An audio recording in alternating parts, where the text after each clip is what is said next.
Olá pessoal, estamos iniciando mais um Informativo Econômico Sicoob Paulista junto com o professor Alexandre Bertoncello. E aí professor, pronto para mais uma conversa? Pronto, João, e você? Como é que tá? Tudo bem? Tudo certo, parece que pra gente tá certo, né? Mas para algumas pessoas a coisa tá um pouquinho complicada, principalmente na área financeira, né? Sim, hoje a gente vai falar sobre o Silicon Valley Bank, que era o 16º maior banco dos Estados Unidos e que parece que soluçou e morreu, né? Então a gente vai entender o que aconteceu. Isso que eu acho que é o mais impactante, né, professor? Que foi uma coisa que não mostrava indícios e quando mostrou indício, logo em seguida já veio o fim, né? Então, assim, foi uma coisa meio que vamos avisar e avisou e foi. Não foi uma coisa que teve um tempo, né? Que às vezes a gente vê alguns casos de algumas empresas, bancos que falam, ó, a gente tá nessa crise, aí demora 1, 2 anos e depois quebra. Mas isso foi tipo um anúncio num dia, no outro já... Como que foi essa situação toda? Então, tem uma brincadeira no setor financeiro que assim, você vai morrendo devagar, demora um tempão, depois é tudo de uma vez, né? Dele parece que foi só tudo de uma vez e a gente vai entender o que aconteceu, porque o Silicon Valley tinha 40 anos, né, era um banco que nasceu dentro do ecossistema do Vale do Silício, né, a gente já ouviu muito falar do setor de tecnologia e ele tinha um filé muito determinado ali, olha, nós atendemos startups, empresas de tecnologia e começaram a financiar todo aquele ecossistema. As pessoas viam na tecnologia um futuro, aplicavam nesse banco, esse banco aplicava nessas startups e ele foi responsável por quase 50% de todas as startups dos Estados Unidos tinham conta nesse banco. Então é como se fosse extremamente importante ali no setor. E aí começou a mudar o cenário macroeconômico e parece que eles não se atentaram a isso e aí complicou a coisa. O curioso é isso, que eles estavam inseridos num cenário que você for ver tá cada vez mais em alta, né? Cada vez mais, a gente até gravou aqui um programa falando de startup, então é uma coisa assim que movimenta muito, né? Tem que gerar muito, assim, então é muito estranho você pensar que algo que estava financiando tantos assim, recebendo tantos investimentos, aonde que foi que aconteceu ali do balanço que não deu certo, né? Então, se a gente for pensar, desde a crise de 2008 para cá, você tem 14 anos, que desses 14 anos, 12 anos foram de juros abaixo de zero. Então, o que acontecia com o investidor americano? Ele tinha dinheiro, ele poderia deixar isso no que seria o nosso Selic aqui, né? Que dava lá 0,5%, 1% ao ano, e a inflação de 2%, 3%. Então, na verdade, esse investimento corroía o capital. E eles começaram a olhar para as startups que precisavam de muito investimento, mas esse investimento ele era pago porque a ação valorizava dessas empresas e mais do que isso, né? Vamos pensar em uma Uber, num Spotify, numa Netflix, todas essas empresas que nasceram nesse tempo e que valorizaram muito as ações. Então a pessoa não ganhava com os juros, mas ela ganhava com as ações. Pois bem, o advento da Covid, que teve, ao invés do Banco Central dar dinheiro para os bancos, começou a emitir dinheiro para as pessoas, né? Assim como teve o auxílio emergencial aqui, teve lá. E aí houve um aumento relativamente rápido da inflação lá. O Banco Central, para defender a moeda, mudou o curso, começou a aumentar os juros. E aparentemente bancos enormes, né, como o Silicon Valley, não entenderam esse processo. Então, como é que funcionava? Vamos pensar assim, ó. Eu sou um banco que empresta para startups. Elas são muito voláteis, muitas nascem e morrem. Então, para contrabalancear essa relação, eu aplico uma coisa muito tradicional, que são títulos de hipoteca, que dava lá essa que deu problema era de 1,7, que é um juros muito baixinho, mas é casa. E é casa. A casa está ali, a startup pode nascer e morrer e a casa vai continuar ali. Então, eles foram balanceando isso daí. E o que aconteceu? Quando os juros começaram a subir nos Estados Unidos, o investidor que via um juros negativo e não investia, preferia investir em empresas, começou a investir em título público americano. Começou a secar isso daqui. As startups que queimam muito dinheiro para desenvolver começaram a ficar inadimplente com o banco. Então, a falta de recurso de você ir alimentando, como fogo, né, quando você não coloca a lenha e ele vai apagando, foi exatamente isso que foi acontecendo. Então, nesses últimos 2 anos de aumento de juros, você teve um aumento da inadimplência muito grande, principalmente para esse setor, que era exatamente o grande setor do banco. Ele viu a inadimplência disparar, teve um problema de fluxo de caixa. Nesse problema de fluxo de caixa, ele falou, tenho que vender ativos. Quais os outros ativos que eles tinham? Hipoteca. Só que vendeu hipoteca com juros de 1,7, enquanto que o juros atual está perto de 5. E teve a tal marcação a mercado. Em um título de 21 bilhões, eles tiveram um prejuízo de 1,8 bilhões. Isso, quarta-feira, dia 7, né? Quarta-feira, dia 8. Aí o que aconteceu? Fizeram um comunicado explicando que teve esse problema, que iam tirar mais ações e que tudo ficaria bem. Tem um outro investidor aqui, na quinta-feira a gente resolve isso. E aí a coisa acabou desandando de uma maneira muito pior do que eles pensavam. É curioso você comentar essa questão, professor, porque, de fato, ainda mais quem está à frente, né, de uma instituição financeira assim, tem que ficar muito atento a tudo que está acontecendo. Sim. Então, o fato de eles perceberem essa mudança em relação à maneira na qual o governo estava lidando ali com o aumento de juros, aí já tem que fazer essas ligações, né? O juros aumentou aqui, então provavelmente tem um risco das empresas aqui já pararem de pagar. O que eu tenho aqui para fazer? Então, parece que eles meio que não acreditaram que isso ia permanecer, que não ia mudar tanto assim o sentido, assim. Porque imagina o seguinte, se há 1 ano e meio atrás, onde já tinha essa mudança da curva de juros, ele tivesse feito a venda desse mesmo ativo, o prejuízo, ao invés de ser 1,8 bilhões, ele seria de 250 milhões. Então, no espaço de 1 ano e meio, eles causaram esse roubo. E há 1 ano e meio atrás, se ele falasse assim, vamos abrir novas ações, todo mundo compraria. Porque ninguém acreditava que os juros ia chegar tão alto. Mas agora é fácil, né? Ser engenheiro de obra pronta e falar o que aconteceu. Mas que faltou algum cuidado em relação a isso. Acho que, na verdade, não foi nem a questão de não vamos fazer nada. É sempre aquilo, com a gente não vai chegar a esse ponto, né? Sempre aquela coisa de... E aí, na hora que faz o balanço, percebe que estava pior do que imaginava, né? E o pior é assim... Porque 3 dias, professor, é muito pouco para você definir o fim de um banco que estava ali como 16º, né? 16º. Ele tinha mais de 210 bilhões de dólares em ativos, né? Para você ter ideia do tamanho do banco. E simplesmente desapareceu. E aí, vamos contar essa cronologia para as pessoas entenderem o processo. Primeiro assim, na semana passada... o Banco Central anunciou que existe mais de 600 bilhões de dólares de ativos, de problemas de marcação a mercado não realizado. Vamos entender o que é isso. Tem vários bancos, não só eles, que têm problemas assim, comprar o título em um valor mais baixo, hoje o juros está mais alto, se ele vender hoje, ele vende com prejuízo. Está ali marcado no banco. 600 bilhões é o dobro do que o Brasil tem de reserva internacional, só para ter ideia do tamanho do problema. Mas os bancos estão assim, bom, já que ninguém vai querer sacar dinheiro, eu não vou precisar desfazer desse ativo, daqui a 2, 3 anos o Banco Central americano vai baixar os juros e aí a marcação ao mercado some. Em teoria, estava tudo certo. Só que o nicho específico... Quem dera essas coisas fossem que nem a teoria, né, professor? Tanta coisa que a gente imagina na teoria. E assim, aí o problema é que aquele nicho específico que ele estava, que eram os principais clientes, 2 problemas. O primeiro é que eles eram startups e sofreram muito mais com o aumento de juros. Então, a inadimplência é grande, porque simplesmente eles precisam bancar aquelas salas com puff, bilhar, não sei o quê, e o processo deles são diferentes de criação. E o segundo, talvez esse é o que mais complicou, eles têm lá um seguro, assim como tem aqui no Brasil, de 250 mil reais. É até 250 mil, né, professor? Lá é até 250 mil dólares, então é mais de R$1 milhão se a gente for colocar em valores de hoje. Só que essas empresas, todas elas tinham valor superior a isso.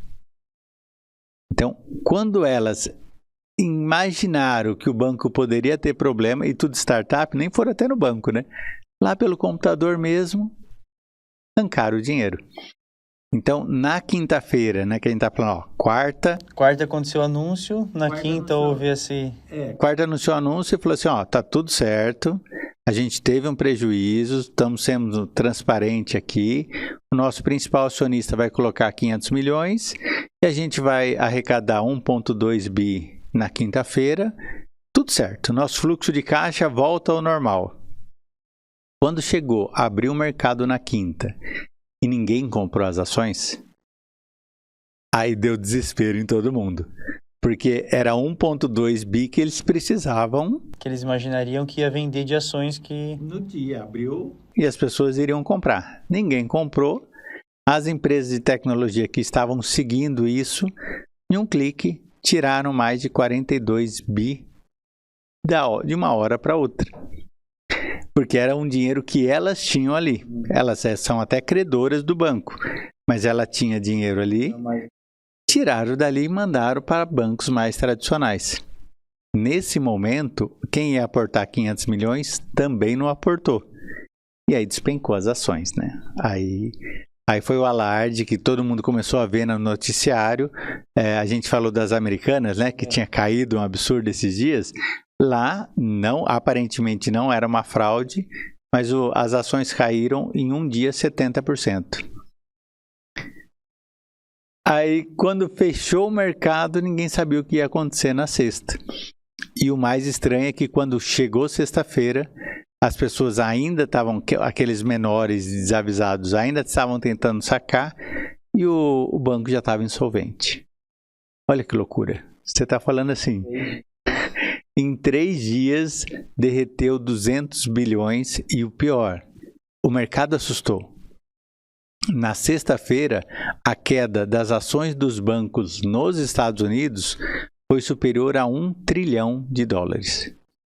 Quase o PIB brasileiro derreteu em um dia, justamente porque todo mundo ficou assustado. Salvo JP Morgan, parece que caiu um pouquinho, todo o resto... porque já vinha numa crescente, né, com relação a essas inseguranças, né, de onde deixar o dinheiro, o que fazer com o dinheiro devido a tantas coisas que estão acontecendo, mudança de juros. Então, sempre tem essa, né, de onde eu vou colocar, onde eu vou deixar. Isso já estava dando uma mexida ali. E agora, diante de algo como esse, porque não era algo que se imaginava acontecer. Então, começa a ficar todo mundo naquela situação. Tá, mas estava seguro. Mas como que é seguro? Porque esse também era. Esse até 4 dias atrás, por exemplo, estava dando sinal de que estava tudo bem. E em 3 dias, 200 bi, né? 200 bi? 206 bilhões era o patrimônio, sumiu. Então, mas é que isso é interessante. Tem o código da Basileia que determina a quantidade de empréstimos que os bancos podem fazer e ele estava de acordo com tudo que estava ali. Então, é o tal do efeito manada. Que foi o desespero, né? Não comprou as ações. Acho que eles não imaginavam isso também, né? A ideia provavelmente seria de manter ali, controlar o que dava para ser controlado. As ações caírem, terem um arranhão, parecia provável. Sim. Mas quebrar... Mas quando fala assim, professor, esse quebrar... todo esse dinheiro, assim, quando você fala assim, dissolveu todo esse dinheiro, o que de fato, assim, como que funciona isso? Para onde isso vai? O que está por trás disso? As empresas que tinham ali dinheiro investido ou que estavam devendo, o que acontece? É um processo? O que agora faz o próximo passo? A gente está uma semana do que, aliás, de sexta nem uma semana, mas até agora, o que a gente sabe? O governo americano, o Fed, diz que ia simplesmente absorver toda a dívida ali e que ia de alguma maneira repassar para todas as pessoas que teoricamente perderam dinheiro no banco. Não se sabe como, mas vai fazer isso. Que era dinheiro, hein? O HSBC comprou o Silicon Valley Bank por £1 e assumiu toda a estrutura. Então, você fala assim, nossa, eu tinha £2 e ia lá e comprava, né? Só que tem de computador, mas enfim. Assumiu o banco para tentar não ter o contágio. Então, o ponto é, apesar de ele ter sede na Califórnia, ele tinha outra em outros lugares dentro dos Estados Unidos, mas tinha Londres, se não me engano, Hong Kong, e tinha Dubai também, que eram as ligações para fazer essa relação. Então, o que se observou? Aparentemente, o pagador de impostos americanos vai ter que engolir mais isso daí. O Fed já disse que os bancos que estiverem com necessidade de descontar para fazer fluxo de caixa títulos que estão com marcação a mercado negativo, ele faria, com valor de face. Então, vamos imaginar, se ele tivesse feito isso há 4 dias atrás, ele não teria chegado a... Não teria quebrado o banco. Né? Umas coisas um pouco estranhas, assim. É que também o banco não chegou a avisar, né, que ele estava nisso. Quando ele avisou, ele meio que já avisou tomando a atitude de vender, né? Não foi uma coisa que eles mostraram, falaram que ia vender para ver se alguém respondia dizendo, ei, pera lá, não vende assim ainda não, a gente vai dar um apoio. Então, talvez esse apoio não viria antes, né? Porque não imaginaria que chegaria a um ponto desse de quebrar, né? Exato, porque o grande problema é assim, você só vê depois do ocorrido, né? Sim, então, provavelmente, sei lá, se fizeram ou se tivessem feito, talvez o Fed diria, problema seu. Né? E agora ele falou, não, o problema é nosso.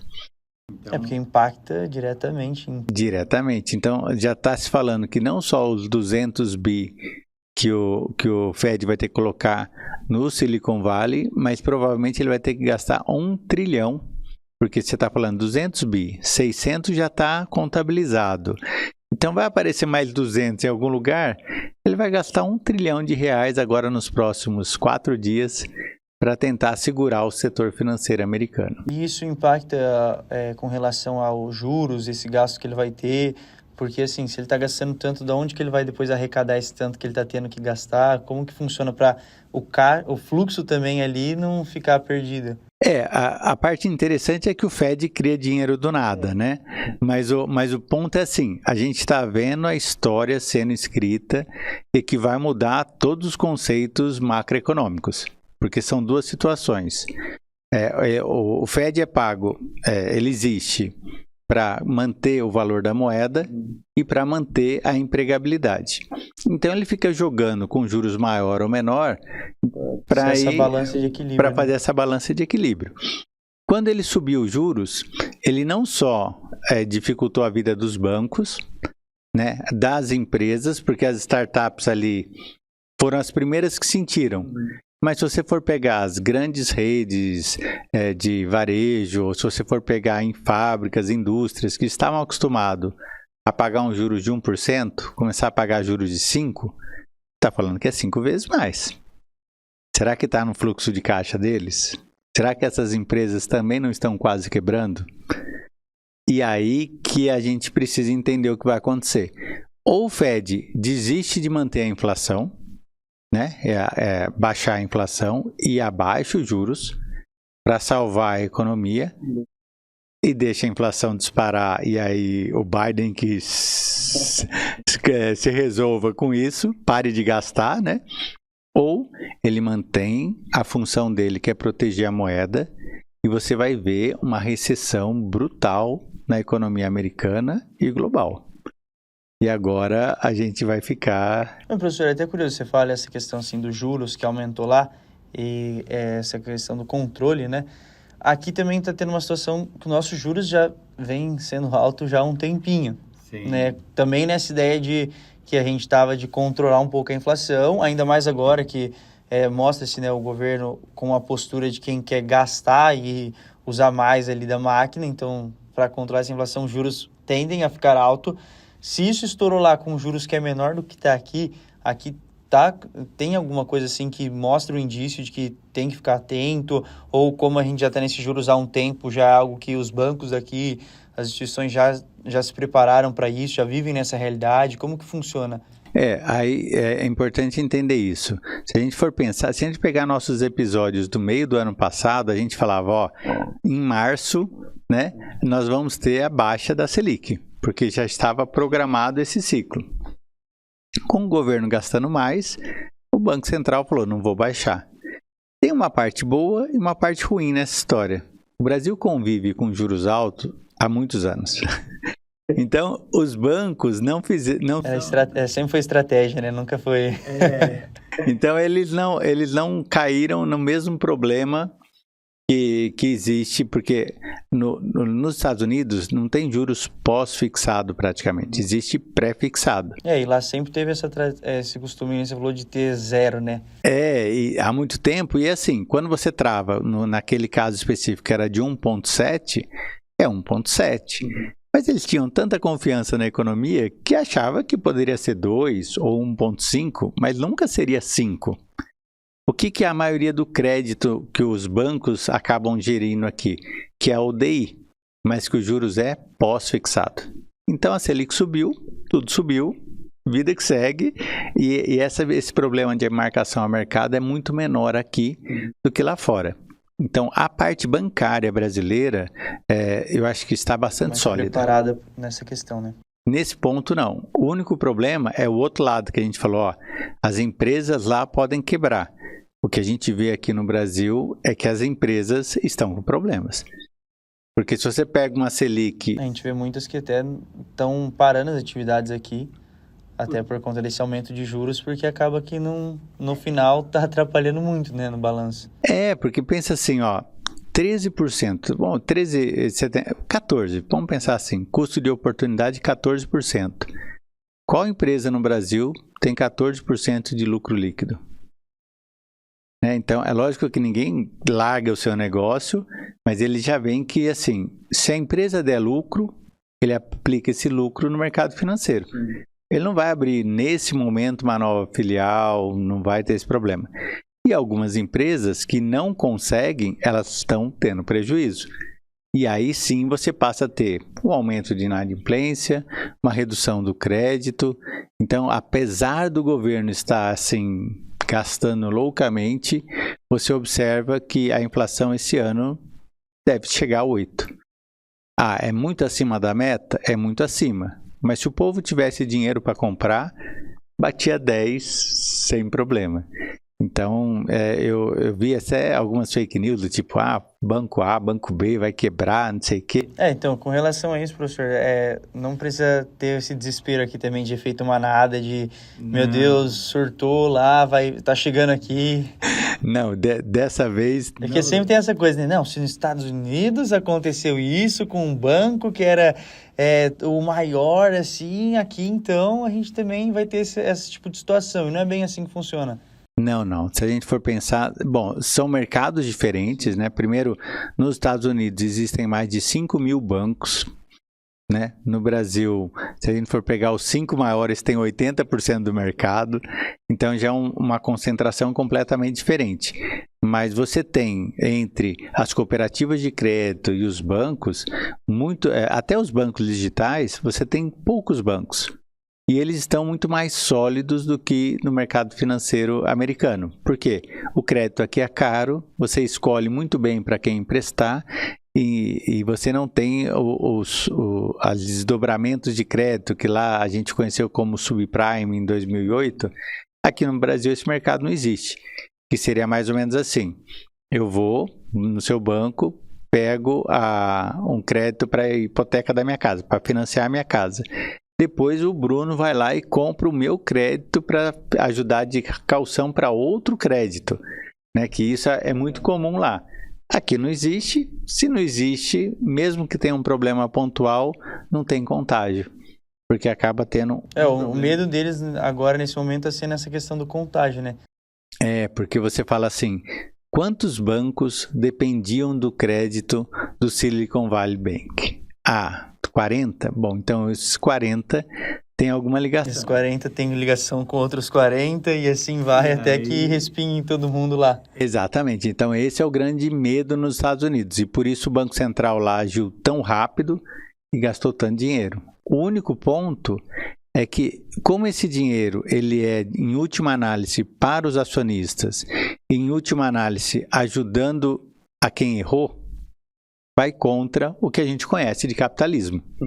Né? Porque o que é o capitalismo? O capitalismo olha, o risco é seu e o lucro é seu. O que eles estão exercendo lá? O lucro era meu, o prejuízo é nosso. Então, isso foge e de alguma maneira beneficia quem fez errado. É que a ação está sendo feita mais no intuito, não é nem de ajudar quem fez o erro e perdeu, é mais em ajudar quem não fez e vai acabar sofrendo isso, né? Então, é um debate interessante. Eu, assim, pensando na forma mais justa do capitalismo, seria, fez errado, pague. Pague até o último centavo. Tem muita coisa centavo. envolvida, assim, né? Que se você for analisar uma por uma, você acaba pensando, nossa, mas ao mesmo tempo também, se não fizer isso, o que será que vai acontecer? Né? Quanto que vai gerar ali de problemas futuros? Muitos detalhes, né, que envolvem uma situação dessa. Mas tenha sido em 3 dias que quebrou. Ainda mais desse jeito, né, professor? Uma coisa se vem caindo e você vai acompanhando, você vai planejando, você já vai tomando medidas, assim, menos drásticas, né? Você consegue, às vezes, colocar um dinheiro aqui, ou que nem a gente falou, pô, se tivesse avisado antes essa questão do que poderia vender e seria pago sem o prejuízo, já seria, provavelmente, a gente não estaria falando desse assunto aqui hoje. Exatamente. Aí o Banco Central, ao invés de pagar 1 trilhão, iria pagar 1 bilhão e dava tudo certo.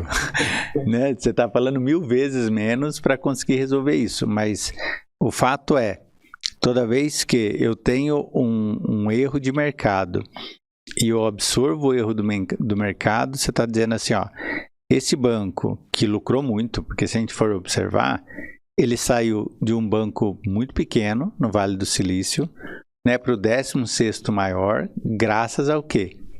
Política de juros baixos, aplicando em startups, aparecendo lá os unicórnios e isso... O mercado que eles estavam dependia dos juros baixos, né? Mas eles ganharam muito dinheiro. E aí quando perdeu, aí está dividindo. Então, nesse sentido, pensa o contrário. Quantos banquinhos pequenos ou pequenos investidores poderiam aparecer no lugar desse banco que desaparecesse? Que essa é a oxigenação do capitalismo. Um não deu certo, vai aparecer outro lugar, vai tomar conta e vai crescer. E vai crescer. Agora, se você não deixa, ele é grande demais para quebrar, você, na verdade, está sufocando todos os outros menores que queriam crescer. Então, a gente foge da regra do capitalismo, né? O capitalismo os dinossauros morrem primeiro. Vocês são os maiores, mas se você fez errado, morreu. E a gente está dizendo, não, ó, vamos fazer o seguinte, em vez de deixar esse mamífero aqui nascer, chamado Homo erectus, vamos deixar os dinossauros aqui, porque eles são grandes demais para quebrar. Eu acho que vai muita coisa se desdobrar ainda. Ainda não dá para saber exatamente o que vai acontecer. Mas nesse primeiro momento eu diria, primeiro, no Brasil não existe risco algum, nesse momento.